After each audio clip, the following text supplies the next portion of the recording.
I'm Amar Bhattacharya. My areas of focus are climate and sustainable development. We are today at an absolutely critical moment of time. One phrase we use is the world is on fire. Another phrase we use is we are running out of time. Acting on climate is the most important single challenge we as a species and as human beings face. In that, if we succeed, we'll succeed in the emerging market and developing world. And if we succeed, we not just save the planet, we give the 6.8 billion people in the developing world a better future, a more prosperous future, a more secure future. That's why this agenda matters so much. And delay is deeply dangerous. So we have to act now and act with the urgency that is necessary. We see already the devastating impacts of climate change all across the world, but they fall disproportionately on the developing world. If climate change proceeds the way it is proceeding, it could not just set back development, it could lead to massive devastation across the developing world in terms of loss of life, displaced people, and loss of livelihoods. So climate change and economic development are intricately linked. Acting on climate is also a very, very powerful way for boosting growth and development. So it's a two-way street. Climate change can adversely affect development, but acting on climate change can be a boost to development. There are three simple reasons why emerging markets and developing countries are at the heart of the global climate agenda. Of the 8 billion people that live on the planet, 6.8 billion live in emerging markets and developing countries. Their future will determine what happens to climate.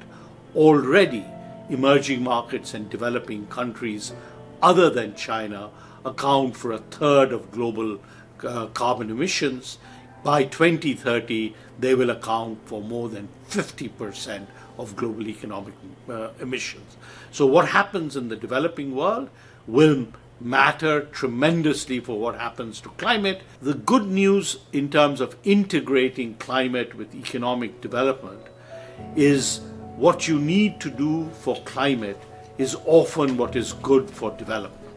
So for example, if you think about the investments that are necessary to tackle climate change, and you ask the question, are they good for development? The answer is absolutely yes. Much of the mitigation agenda that we talk about is around delivering on investment opportunities, and it can help developing countries.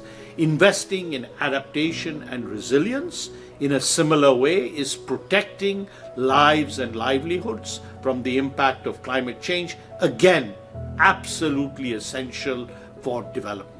So that's why we see these two agendas progressing hand in hand. Most people who live in developing countries do not have access to energy, and if they have access, it is intermittent and the cost is very high. The energy revolution that we are seeing right now offers them the prospect of low-cost energy that will power development and future growth. Can you imagine a world where the cost of energy is close to zero?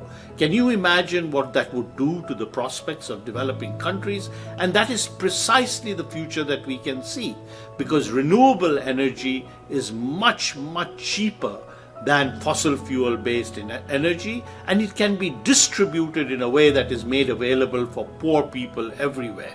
So the energy revolution and the green energy transition is not a threat to development, it is the opportunity for development in a way that we have not seen in history. Why is the keys to climate action so relevant at this point in time? The debate, the discourse, and the agenda setting around climate has been dominated by the perspectives and the voices of the North. Yet, as we have discussed today, it is what happens in the South that will really matter.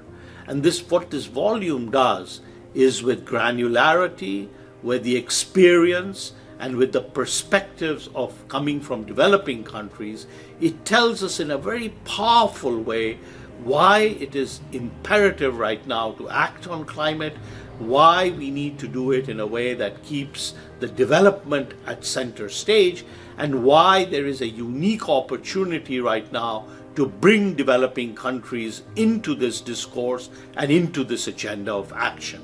Each of these cases that we have in this volume speaks very, very powerfully to the real world cases of how climate change is affecting the lives in the developing world, and how there are tremendous opportunities of acting and acting together. So this is a great volume at exactly the right time.